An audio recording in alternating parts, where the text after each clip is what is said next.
Anong sabi mo, Pastor? Ligtas ka na? Bakit naglakad-lakad ka pa dito sa libutan? Ang totoong ligtas, nandoon na yan sa langit. Kaya, kayong mga taga-ibang sekta, ang dami niyong pakulo. Narinig po natin, kapatid, na kanyang sinabi. Sabi niya, may isang pastor daw na nangaral na siya ay ligtas na. Kung totoong ligtas na daw, bakit nandito pa siya sa lupa? Bakit wala pa siya sa langit? Kung babalik ta rin natin ang tanong, ganito, tatanungin natin siya ng ganito.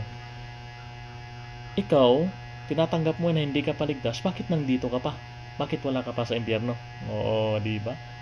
Ang hindi niya naunawaan, kapatid, ang sabi po ng Romans chapter 10 verse 9, kung ipahahayag ng iyong bibig na si Kristo ay Panginoon at sasampalataya ka na siya'y binuhay na maguli ng Diyos, sabi ng Biblia, maliligtas ka. Yan po ang sabi ng Biblia.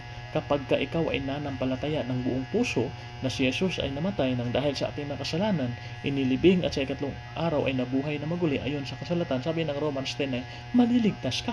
So meaning, sa panahon na ikaw ay magdidesisyon, nanampalataya sa Panginoong Jesus, ang sabi ng Biblia, ikaw ay maliligtas. For by grace are ye saved. Ang save po dyan, mga kapatid, is past tense po yan.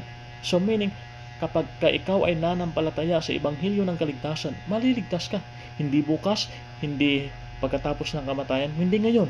Kaya magdidesisyon ka, huwag mo nga antayin na ikaw ay mamamatay dahil pagkatapos mong mamamatay, wala ng kaligtasan doon.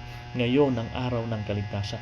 Kapag ka magdidesisyon ka, sasampalataya kay Kristo, sabi ng Biblia, maliligtas ka.